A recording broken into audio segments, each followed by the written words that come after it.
আসসালামু আলাইকুম প্রিয় দর্শক, আপনাদের সকলকে আমন্ত্রণ জানাচ্ছি অন্য মঞ্চের আলাপচারিতায়। সুপ্রিয় দর্শক, আসসালামু আলাইকুম। আপনাদের সবাইকে স্বাগত জানাচ্ছি এখনকার আলোচনায়। আপনাদের সঙ্গে আছি আমি সিরাজুল ইসলাম। দর্শক, অনেক গুরুত্বপূর্ণ খবর আছে। ইরানের সর্বোচ্চ নেতা দেশের সামরিক কাঠামোয় বিরাট বড় বড় পরিবর্তন এনেছেন। 6টি গুরুত্বপূর্ণ পদে নতুন করে নিয়োগ দেওয়া হয়েছে এবং ইরানের সর্বোচ্চ নেতা এক্স পোস্টে সামরিক বাহিনীর জন্য বেশ কিছু বক্তব্য দিয়েছেন, পরামর্শ দিয়েছেন। সেই বক্তব্যের একটা অংশে বলা হয়েছে যে গোয়েন্দা প্রস্তুতি বাড়াতে হবে আক্রমণাত্মক অভিযানের জন্য। তার মানে হচ্ছে সর্বোচ্চ নেতা শুধু ইরানের সামরিক বাহিনীর কমান্ড কাঠামোতে পরিবর্তন আনেননি, মনে হচ্ছে যে যুদ্ধ প্রস্তুতি জোরদার করার নির্দেশ দিয়েছেন এবং এটাও মনে হচ্ছে যে ইরান সম্ভবত আমেরিকার উপরে, অর্থাৎ আমেরিকা বলতে মেবি মধ্যপ্রাচ্যের যে সমস্ত মার্কিন ঘাঁটি এখনো টুকটাক আছে বা যে সমস্ত সেনা আছে তাদের বিরুদ্ধে হয়তো অভিযান চালাতে শুরু করতে পারে। আইআরজিসি বা সামরিক বাহিনীর উদ্দেশ্যে তিনি বিশেষ কিছু কথা বলেছেন, যে কথাগুলো খুবই গুরুত্বপূর্ণ। আপনারা শুনলে আমার বিশ্বাস যে আপ্লুত হবেন। আমি বিস্তারিত বলবো ভেতরে। সুপ্রিয় দর্শক, এই বিষয়গুলো নিয়ে আমরা আজকের ভিডিওতে বিস্তারিত কথা বলবো। আশা করি খুবই ইন্টারেস্টিং বিষয়গুলো আপনাদের ভালো লাগবে এবং আপনারা শেষ পর্যন্ত সঙ্গে থাকবেন। আর ভিডিও যদি ভালো লাগে তাহলে লাইক, কমেন্ট, শেয়ার করবেন এবং চ্যানেলটি সাবস্ক্রাইব করে প্লিজ সাথে থাকবেন। দর্শক, চলুন আমরা বিস্তারিত আলোচনা করি। ইরানের সর্বোচ্চ নেতা গতকাল সোমবার 10ই আগস্ট ইরানের সামরিক কমান্ড কাঠামোতে বড় পরিবর্তন এনেছেন এবং নতুন 6 জন জেনারেলকে বিভিন্ন পদে নিয়োগ দিয়েছেন। তার ভিতরে আপনারা হয়তো এই নামের সাথে অনেকেই পরিচিত। মেজর জেনারেল আলী আবদুল্লাহি, যিনি খাতামুল আম্বিয়া হেডকোয়ার্টার্সের প্রধান কমান্ডার ছিলেন কিছুদিন ধরে, তাকে ইরানের সশস্ত্র বাহিনীর চিফ অফ স্টাফ নিয়োগ দেওয়া হয়েছে। তার ডেপুটি করা হয়েছে ব্রিগেডিয়ার জেনারেল কেমার্স হায়দারিকে। আর আইআরজিসির প্রধান হিসেবে নিয়োগ দেওয়া হয়েছে মেজর জেনারেল আহমাদ ওয়াহিদিকে। আহমাদ ওয়াহিদি এর আগে ব্রিগেডিয়ার জেনারেল ছিলেন, তার পদোন্নতি দিয়ে মেজর জেনারেল করা হয়েছে।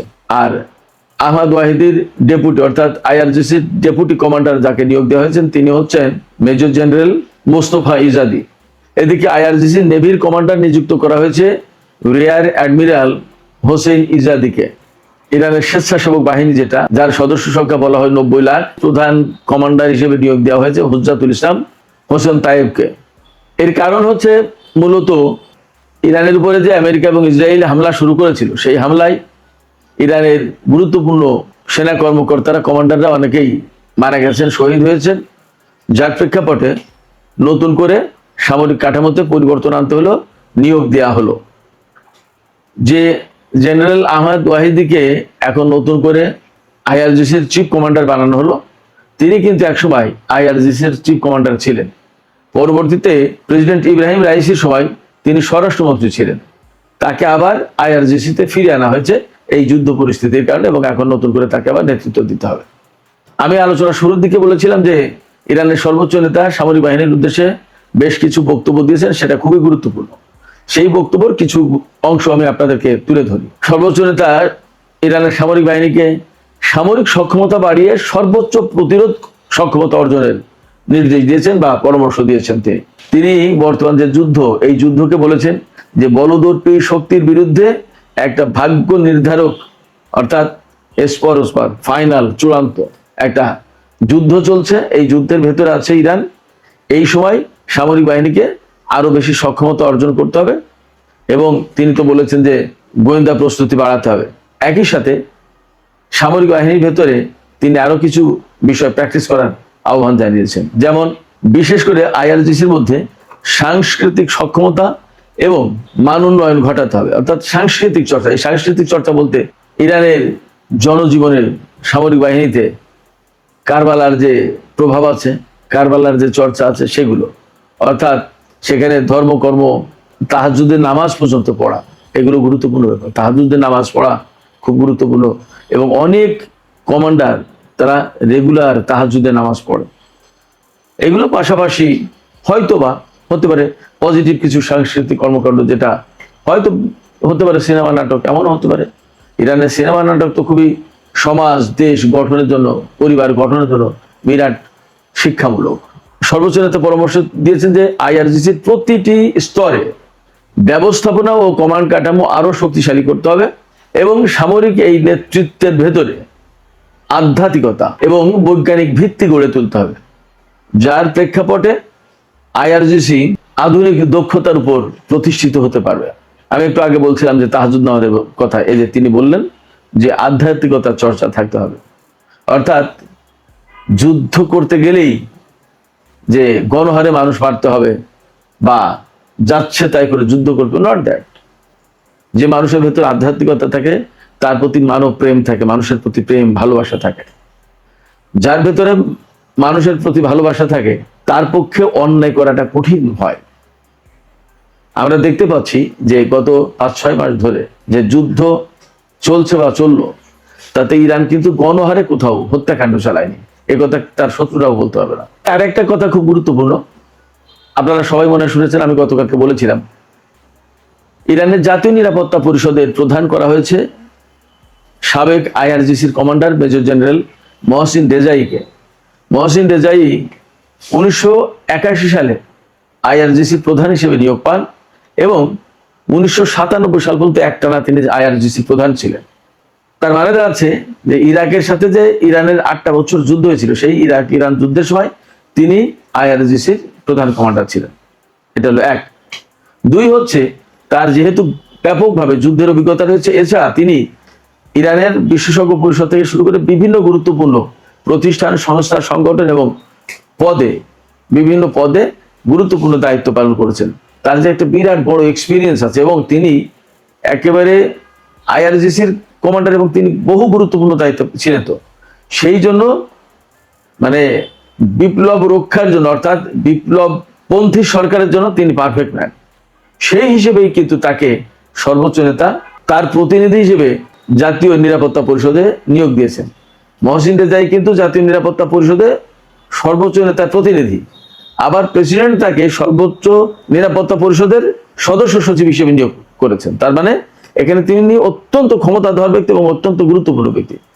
তিনিই সদস্য সচিব, আবার তিনিই সর্বোচ্চ নেতার প্রতিনিধি। এর মানে দাঁড়াচ্ছে সর্বোচ্চ জাতীয় নিরাপত্তা পরিষদ যেটা, সেটা আগের চেয়েও আরো বেশি কার্যকর হবে এবং এই যে ইসরায়েল আমেরিকা বিরোধী যে যুদ্ধ, সেই যুদ্ধে আরো গুরুত্বপূর্ণ, আরো কার্যকর রোল প্লে করতে হবে এই পরিষদ, এমনটা ধারণা করা হচ্ছে। এবং আরো যাতে কার্যকর রোল প্লে করে, সেই জন্যই মহসিন রেজাইকে এখানে নিয়োগ দেওয়া হয়েছে। তবে একটা বিষয় মনে রাখতে হবে, যাকে এখান থেকে সরিয়ে প্রধান উপদেষ্টা, রাজনৈতিক উপদেষ্টা করা,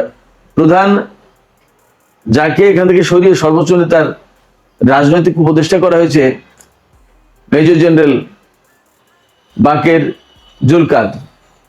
এই বাকের জুলকাদরও কিন্তু আইআরজিসিরই লোক ছিলেন, তিনি কোনো সাধারণ লোক নন এবং তার অবস্থান আর মহসিন রেজাইয়ের অবস্থান খুব বেশি একটা ডিফার করে না। যেমন মহসিন রেজাইও হরমুজ প্রণালী ভাবে খুলে দিতে চান না, বাকের জুলকাদরও কিন্তু তাই চেয়েছিলেন এবং তাই করেছিলেন। তিনি একদম সুস্পষ্ট গত পরশুদিনই বলেছিলেন যে আমেরিকার সাথে হরমুজ প্রণালী খুলে দেওয়ার চুক্তি আপাতত হচ্ছে না এবং ওমানের সাথে যে চুক্তি হচ্ছে সেটা আমেরিকার জন্য অ্যাপ্লিকেবল না, আমেরিকার জন্য কার্যকর হবে না। এবং মধ্যপ্রাচ্য থেকে যতক্ষণ পর্যন্ত আমেরিকা সেনা না সরাবে ততক্ষণ পর্যন্ত আমেরিকার জন্য এই হরমুজ প্রণালী খোলা হবে না, বাকের জুলকাদর বলেছিলেন। তার মানে এই মুহূর্তে পরমাণু কর্মসূচি চেয়ে কিন্তু আমেরিকা এই হরমুজ প্রণালীকে বেশি গুরুত্ব দিচ্ছে এবং আলোচনা, ডিপ্লোমেসি, বাদংবাদ, যত যা কিছু ঝগড়া, কন্দল, যা কিছু এখন এই মুহূর্তে কিন্তু হরমুজ প্রণালী খুলবে কি খুলবে না এইটা নিয়ে। সেই গুরুত্বপূর্ণ পয়েন্টে বাকের জুলকাদর এবং মহসিন রেজাই দুইজনের অবস্থানই একই, পার্থক্য কিছু নেই। সেই জায়গা থেকে এমন ভাবে দেখার কোনো সুযোগ নেই যে বাকের জুলকাদর একটু নরম প্রকৃতির লোক ছিলেন, ব্যাপারটা তা মোটেই না। এখানে হয়তো ব্যাপক অভিজ্ঞতার কারণে মহসিন রেজাইকে জাতীয় সর্বোচ্চ নিরাপত্তা পরিষদের প্রধান করা হয়েছে এবং বাকের জুলকাদরকে সর্বোচ্চ নেতার রাজনৈতিক উপদেষ্টা করা হয়েছে। হয়তো সময়ের ব্যবধানে তাকেই আবার সর্বোচ্চ জাতীয় নিরাপত্তা পরিষদের সচিব করা হবে। আপনাদের নিশ্চয় মনে আছে এই জাতীয় নিরাপত্তা পরিষদের সচিবই কিন্তু ছিলেন ডক্টর আলী লারিজানি, তিনি তো শহীদ হলেন। দর্শক, সবশেষে ইরানের পররাষ্ট্র মন্ত্রণালয়ের মুখপাত্র ইসমাইল বাকাইর একটা বক্তব্য দিয়ে আমি আলোচনা শেষ করব।